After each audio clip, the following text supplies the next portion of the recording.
Hello, everybody. Welcome to the review where I watch the garbage so you don't have to. Today's video, we're watching The View. They're talking about Donald Trump being awarded Time Magazine's Person of the Year. As you can imagine, the video is going to be full of lies, mischaracterizations, and exaggerations, as to be expected from The View. So before we get started with the video here, I have to ask one question. I'm streaming this video from the official channel of The View.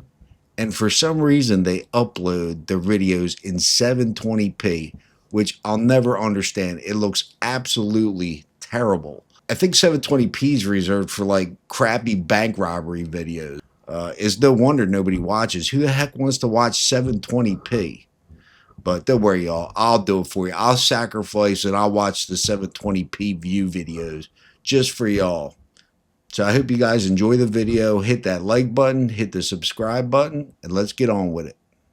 The editorial board of Time Magazine just picked you-know-who, Trump, as their Person of the Year yesterday. He celebrated by ringing the bell at the New York Stock Exchange, where he echoed some of these promises he made on the campaign trail. Watch.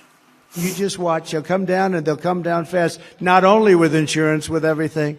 We will end inflation and make America affordable again. We're going to get the prices down. We have to get them down. It's too much. Groceries, cars, everything. We're going to get the prices down. We will cut your taxes, end inflation, slash your prices.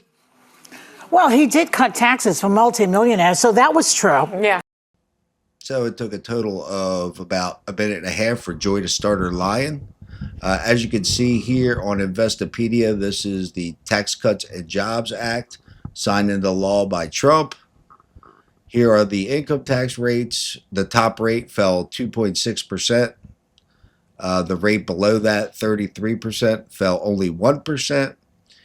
And then the 28% rate fell 4%. The 25% rate fell 3%.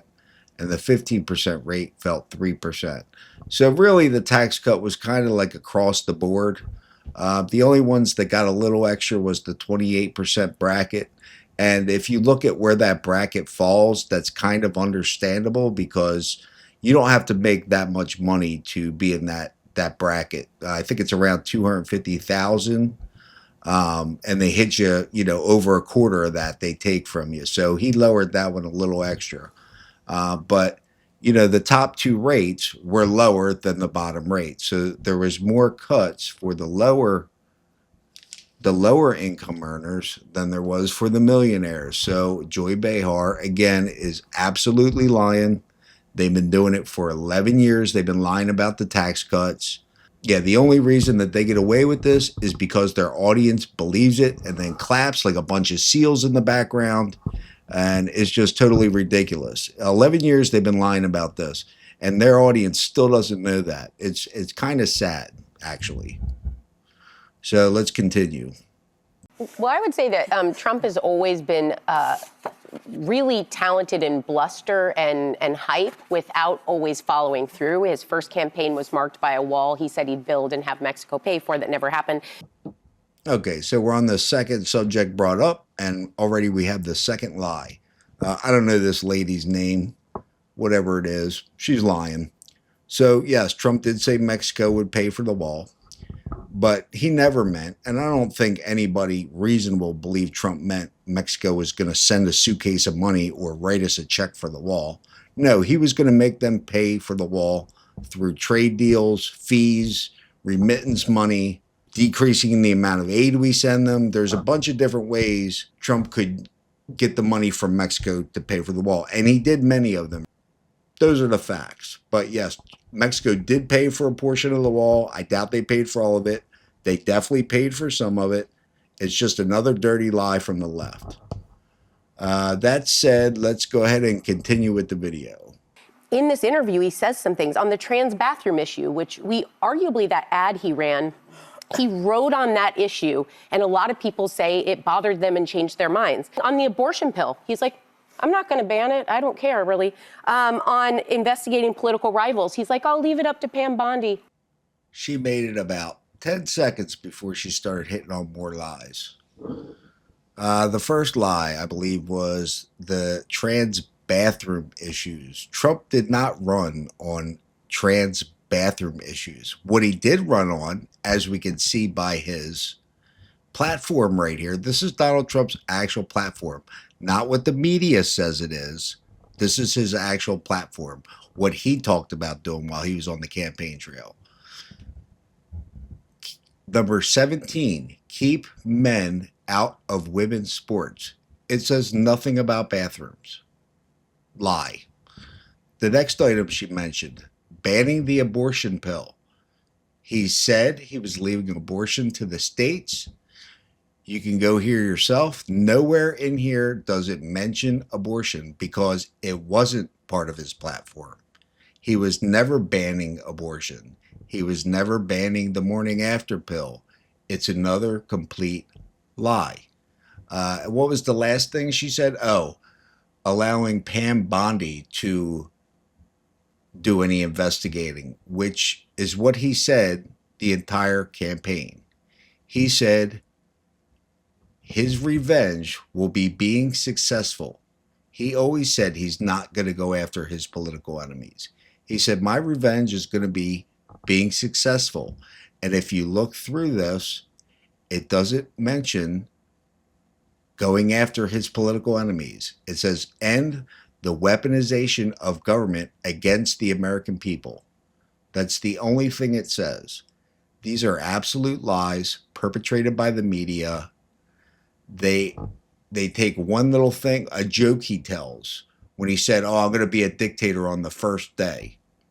And they turn that into he's going after his enemies, blah, blah, blah, blah, blah.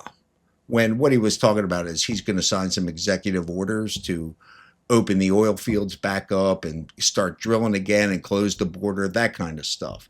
That's what he was talking about. But of course, the media has to take it out of context.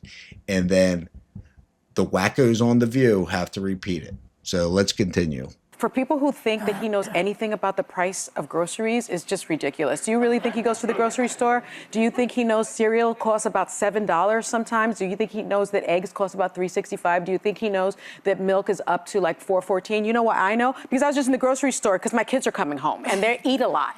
He doesn't do that kind of thing. So prices are going to go up, not down. She was just in the grocery store. I'm calling bullshit on that one. I guarantee you, this person, this moron, is not doing her own grocery shopping. And what does Trump know about grocery prices? I don't know. Let's take a look at this video right here. Grocery prices have skyrocketed. Cereals are up 26%. Bread is up 24%. Butter is up 37%. Baby formula is up 30%. Flour is up 38%. And eggs are up 46%. And many items are up at much higher rates than that. So Trump may not do his own food shopping, just like you, Sonny. You don't do your own food shopping. But he definitely took the time to make himself aware of what things cost. He knows why they cost what they cost, which is energy and government spending. And he's addressing that. Just, again, look at his platform. You can see how he plans on addressing those issues. So let's get on with some more lies from The View. Tariffs on Canada. Do you know that Canada gives us, we import so much petroleum from Canada. 20% of our gas comes from Canada, about $117 billion worth. That means our gas prices could go up by 70 cents a gallon. First off, tariffs are a tool, a negotiation tool. Trump says he's going to put tariffs on somebody. It's to get them to negotiate better with him, to get a better deal. That's what tariffs are. May he put some in place? He may. But he is a deal maker, and he's very good at it. The next thing is this baloney with how fuel prices are going to go up. I don't think everybody forgot that gas was $1.85 when Trump was in office on average. The reason gas is high now is because as soon as Biden got in office, he canceled all the permits on public lands and offshore. We had less supply of oil and gas, so prices went up. Between that and government spending, that is why everything is so expensive now. And like I said, anybody that's watching my videos knows this stuff. Things are expensive because of the energy it takes to get them to the store and because the dollar's worth less. When Trump was in office, we were energy independent. We were a net exporter of energy. We don't need Canadian oil, petroleum products. We don't. We have plenty of oil right underneath our own feet. So this is just more baloney from the talking heads over at The View. Like I said, I gotta end this video because they're gonna give me a stroke. But there's definitely more to come. I appreciate y'all watching. Hit that subscribe button, and we'll catch you on the next one. Cheers.